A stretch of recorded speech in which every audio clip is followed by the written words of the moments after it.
La segunda parte de las primeras civilizaciones es el Antiguo Egipto. El Antiguo Egipto surge paralelamente, como hemos dicho, de que Mesopotamia, alrededor del 4000, alrededor de las orillas del Nilo, por la importancia que tenían los ríos para estas primeras civilizaciones fluviales. Las tierras de Egipto están formadas por dos grandes regiones, el Bajo Egipto y el Alto Egipto. El Bajo Egipto es un extenso valle en el delta. Sin embargo, el Alto Egipto es una zona árida donde solo es posible la vida en la estrecha franja inundada por el Nilo. Por eso, las crecidas del Nilo se convertían en algo esencial. Las tres estaciones, la inundación, la de preparación de la tierra y luego la de cultivo y cosecha. Para Heródoto llamó al Nilo el regalo de los dioses. Con el tiempo se habían creado entonces dos reinos, el del Alto y el del Bajo Egipto. Hacia el año 3000 apareció un rey, Narmer o Menes, que los unifica y se corona como faraón de ambos reinos, creándose un estado fuerte y unificado. A partir de ahí también nace la característica corona. La corona blanca era típica del Alto Egipto y la roja del Bajo Egipto. Cuando Menes o Mer unifica ambos territorios, se genera la nueva corona. Esta es la evolución política de Egipto. En una época se dividen los reinos, el reino antiguo, reino medio, reino nuevo y la última época que se caracteriza la tardía por las invasiones de unos y de otros. Aquí tenéis a los personajes más importantes de esta época. El faraón, en política, quien gobernaba era el faraón, era el mensajero de los dioses, tenía un poder absoluto y gobernaba en nombre de los dioses. Controlaba la tierra, las obras de riego, el comercio, era un símbolo de la unidad del Estado y un dios. Para gobernar el reino se dividió en provincias que se administraba por gobernador. Ahí podéis observar en la imagen las diferentes simbologías con las que se vestían. Pues el buitre, que era el símbolo del Alto Egipto, y la cola del Bajo, o los tocados de rayas, las barbas postizas que simbolizaban la divinidad, etc. Aquí tenéis algunos de los faraones más famosos, como por ejemplo Ramsés II el Grande, cuya momia se encontró en 1881, o también hubo reyes faraón. Las mujeres también podían ejercer el cargo de faraón. 5 fueron en total, entre ellas destacan Nefertiti, este busto es el más conocido, y Hatshepsut, de la dinastía 18, cuya tumba es una de las más conocidas.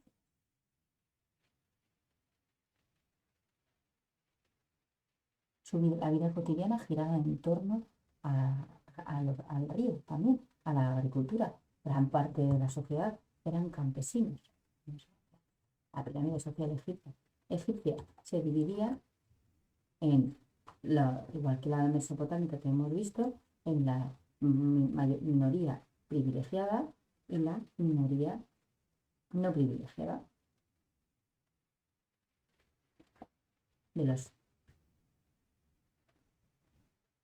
La egipcia era, como decíamos, una sociedad muy jerarquizada.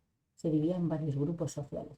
El nivel superior incluía al faraón, su familia, los nobles y los sacerdotes. Todos ellos eran propietarios de grandes extensiones de tierra.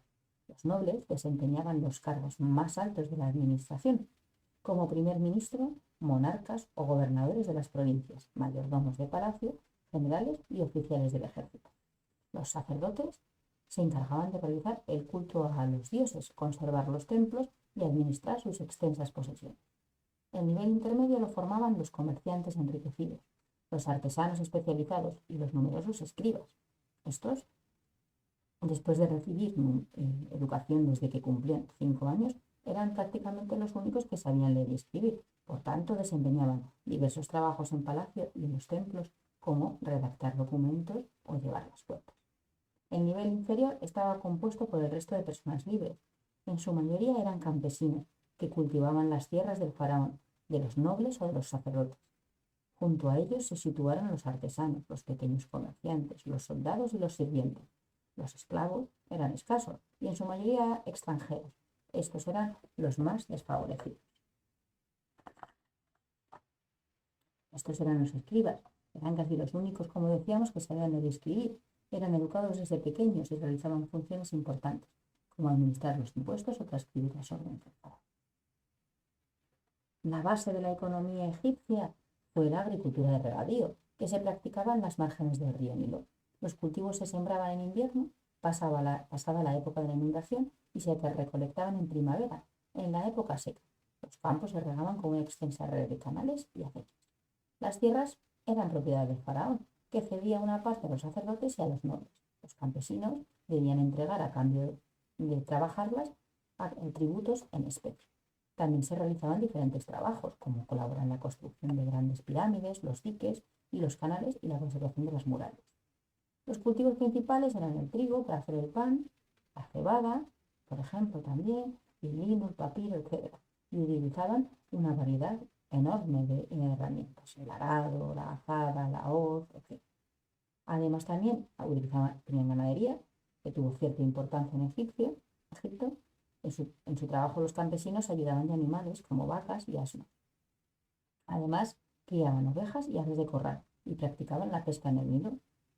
La producción regular de alimentos permitió a muchas personas trabajar en otras cosas y vivir en las ciudades, como por ejemplo pues, los diferentes artesanos, canteros, carpinteros, alfareros, orfebres, tejedores y todos los comerciantes. Como podemos observar, la vida y el trabajo en el campo se reflejaba en las pinturas dentro de las tumbas. Por tanto, era muy importante, era un elemento muy importante de su día. A nivel cultural, los logros de las herramientas de los egipcios fueron tremendos. En astronomía, por ejemplo, el calendario solar. Inventaron un año civil de 365 días, dividido en 12 meses de 30 días, y le iban sumando 5 días. También las 3 estaciones agrícolas, como hemos mencionado. Y luego seguían la estrella más brillante del cielo, que marcaba el inicio de su año, que era el sirio, ¿vale? Que además coincidía con la inundación del Nilo. Luego utilizaban instrumentos de precisión, pues el marjet, que es una plomada, o el bajet para alinear templos y pirámides. Recientemente se ha descubierto incluso un observatorio astronómico del siglo VI, en el delta del Nilo, con relojes de sombra incluidas. Las matemáticas calcularon su sistema era básico, de suma y de resta de números. No era sistema decimal, calculaban el nivel del agua, entre otras muchas cosas. Desarrollaron una medicina muy importante, tanto de conocimiento del cuerpo humano como de su propia cirugía. Si queréis en esta visita tenéis más información. Y sobre todo la escritura, lo que ya hemos hablado de Mesopotamia, usaron otra escritura de ideogramas que llamaron jeroglífica, que llamamos jeroglífica. Se escribía en piedra, en templos, en construcciones funerarias, en tablillas de madera y en papiro. En papiro, este es el soporte de la escritura que se hace a través gracias a la planta del mismo nombre. La iban cortando un cachito y la iban preparando para luego poder pintar. Para descifrar los jeroglíficos tardaron muchísimos años. Hasta el siglo XIX no pudo ser posible. Gracias a la piedra, a esta. Esta piedra estaba escrita en jeroglífico, en mnemótico y en griego. A partir de ahí, un señor, Champollion, pudo descifrar las. Para más información tenéis en el Padlet más información sobre esto. Sobre la religión, eran también politeístas, creían en muchos dioses. Aquí tenéis diferentes links a los dioses. ¿Vale? Eran muy religiosos, creían en muchos dioses y diosas que se representaban con aspecto humano y animal. Por ejemplo, Amon-Ra, que es el dios Sol, Horus, el dios del cielo, Anubis, guardián de las tumbas y patrón de los embalsamadores, Hathor, diosa del amor, la alegría y la música, Isis, esposa de Osiris y dios de la fertilidad, Osiris, dios de los muertos y de la agricultura, etc. Hay numerosos. Una de las cosas más importantes relacionadas con esto era la vida detrás de la muerte. La sociedad egipcia creía en la vida después de la muerte, por lo tanto, la gente invertía mucho tiempo y dinero en ritos funerarios. Creían que tras la muerte de alguien, el dios Anubis acompañaba al Ka, que era el alma del difunto, al más allá. El Ka debía superar diversas pruebas y enfrentarse al juicio de Osiris. Para garantizar que el Ka pasara al más allá, los egipcios momificaban sus cadáveres. El libro de los muertos era un conjunto de textos religiosos que ayudaba a los difuntos a emitir el juicio. Este es el juicio de Osiris. Aquí se ponía, los egipcios creían en la existencia de la vida, como hemos dicho. Entonces el dios Anubis colocaba el corazón del difunto en una balanza, sobre los dos platos de una balanza, y en la otra ponía una pluma, que era la diosa Mat, que simbolizaba la justicia y la verdad. Mientras los dioses preguntaban al difunto sobre su conducta en la vida terrenal, y según sus respuestas, el peso del corazón aumentaba o disminuía. Si el alma estaba libre de culpas, el peso del corazón era menor que el de la pluma, y el difunto era recompensado con la vida eterna. Si su alma era culpable, el corazón del difunto era devorado por Amit, una criatura de aspecto monstruoso, mezcla de león, con cocodrilo e hipopótamo. Los sacerdotes egipcios desarrollaron fórmulas para ayudar al difunto en su viaje al más allá, como hemos dicho que lo escribió en el viaje, en el libro de los muertos. Aquí tenéis más información. Una pregunta que os podéis hacer: ¿por qué la mayoría de las culturas y civilizaciones, tanto en el pasado como ahora, han elaborado rituales en torno a la muerte? En cuanto a arte, representaban sobre todo, principalmente, faraones y dioses. Las esculturas eran muy rígidas e inexpresivas.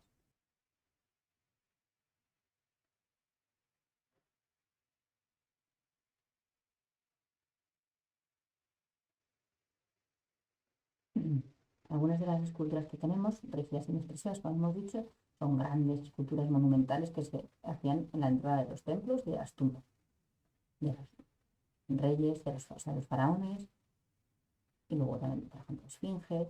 Ese es el busto de Nefertiti, de la faraona que hemos visto antes, de los escribas, que esta imagen la hemos visto antes, y también hacían muchísimas pinturas dentro de las tumbas.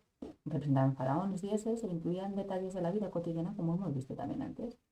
En cuanto a la arquitectura, los templos hacían templos y tumbas. Los templos eran edificios de piedra con una entrada imponente, patios y estantes que conducían al santuario del dios. Había grandes templos en Karnak y Luxor.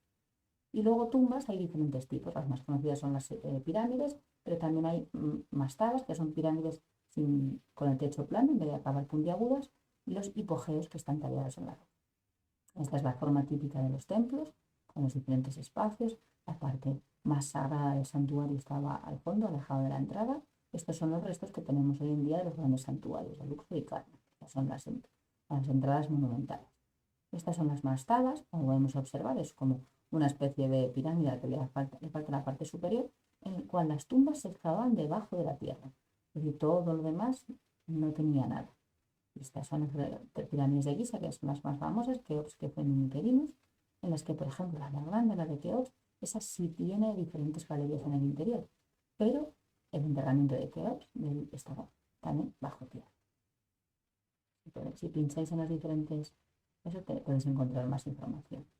Este es el hipogeo, esta es la tercera de los tipos de tumbas que hemos visto, que son los hipogeos, que son excavados en la roca. Este es el de la reina faraona de Hatshepsut. Tienen entradas monumentales, y el resto de la tumba está en el interior. Y este es el interior de la tumba de Hatshepsut. Es impresionante. Una de las tumbas más famosas que se han encontrado es la tumba del faraón Tutankamón. Aquí tenéis que fue encontrada por Howard Carter.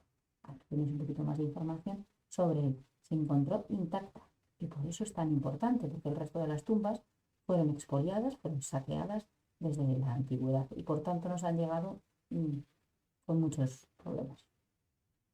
Aquí tenéis un poquito de historia de Tutankamón, ¿vale? Y os dejo para pensar un debate. La mayoría de las famosas obras maestras que hemos visto, tanto egipcias como mesopotámicas, están en los museos europeos. Y uno de ellos también, por ejemplo, el antiguo egipcio, hay un templo también en Madrid, que es el templo de Debo. Entonces, ¿por qué están aquí? ¿Es Europa un buen lugar para ellos? ¿Deberían de ser devueltas en su lugar de origen? Y si es el templo de Debo de Madrid, que hace un templo egipcio en Madrid, ¿los egipcios estuvieron en Madrid? Bueno, pues os dejo eso para que penséis. Gracias.